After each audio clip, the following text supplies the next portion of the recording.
What's up mga kapangit? Kuya Dance here. Anong pangit ang meron tayo ngayon? Pangit talaga. So ngayong araw na to, may kliyente ako. So pinakad ako. Photography. Susubukan kong maging photographer ng isang nangangarap maging model. Hindi ka masira ka rin sa akin. Well, anyway, samahan niyo ako ngayon at makikita niyo mamaya kung sino yung kliyente. Okay? Samahan yung ako mga kapatid.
Nagkakagulo po kami doon sa kung anong gagawin namin sa shoot na to.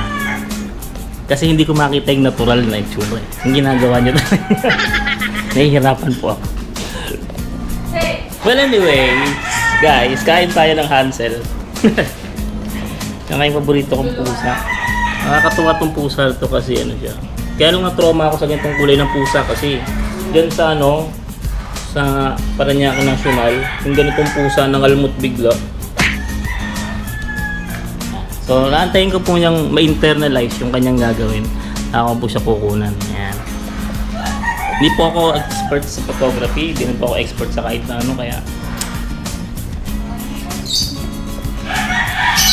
may shoutout ka ba? Shoutout. Okay lang tayo? Wala akong shoutout. Wala lang siya. Ikaw ba shoutout ka? Wala. Wala may shoutout. Mga nangangarap maging model pero takot sumarap sa camera. Po, may bago po akong apprentice ngayon.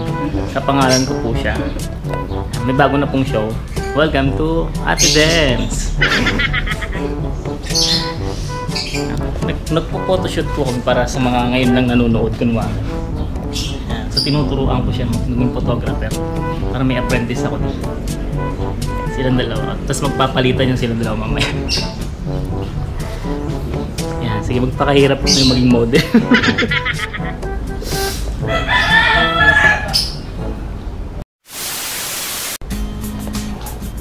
So hindi pa po kami tapos. Nagawa pa kami mamaya ng secret. Abangan nyo sa channel ni Kuya Dance.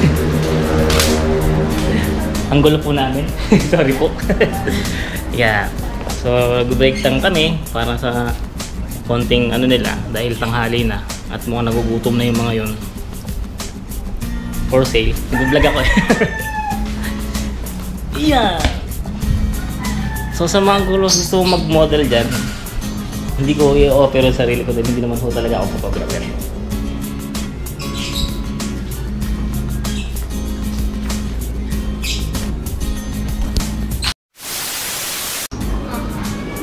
So, it's merienda time. Natapos po kami ng taping. Nasabi ko, sorry lang. Surprise sana yun. May okay lang. Abangan nyo po sa channel na ito ang ilalabas naming horror. Horror. Horror? Kinatatampukan siya itong dalawang to. Ayan, yung dalawang yan. Ayan. Hello! So, kamusta naman ang first experience nyo na naging ano kayo ngayon? Okay. Okay sa akin. Okay ba yung horror? Horror kunwari. Para surprise din. Pag napanood, aabangan nila. Nakakatakot sobra. Naging zombie ako. Eto, ano bang naging papel mo doon? Vampire. Tapos meron po kami ngayong pansit na niluto po ng mother ni ng ating star kanina, ni Danica. So, kanina binibilang ko yung manok sa labas. Kulang ng isa eh. Joke lang. Kain muna tayo mga kaibigan. Mga kapatid, mga exo. Yan. Vlogger. A few moments later. So yun nga mga kapangit, nandito na tayo sa bahay ngayon at natapos na yung aking task ngayong araw na to. Sa photoshoot kay Danica ng kanyang kaibigan at aking bagong kaibigan din, si Denise. Okay, salamat pala sa inyo pag-invite at sa Mama Danica. Salamat din sa pag-i-invite. So, eto na, nasa bahay na ako. Nagdaligo ako dahil syempre pag galing ka sa labas, yan, ligo para mag-disinfect. Okay, so kapagod, sobrang init talaga kanina. Parang yung isang araw na trabaho na experience mo ngayon. Anyway, diba? Anyway, tapos nakatapos tayo ng task ngayon. So, hindi ko na pahabain pa at abangan nyo ang pasabog namin nila Danica at Denise na ginawa namin kanina. And then, mag-edit lang ako ngayon ng mga panibagong episodes. Marami na nakapilang episodes ngayon sa ating channel. So, this is Kuya Dens. Kung meron kayong gustong i-comment dyan, comment nyo lang sa baba. Libre yan. Okay, sa mga bagong nanonood, subscribe sa channel natin. At sa mga matagal na, please like and share our videos para tumay pa ang mga Kuya Dens, ang mga kapangit. Okay? Kung hindi nyo alam ang ibig sabihin ng pangit, bakit po kayo tinatawag mga kapangit? Eto siya.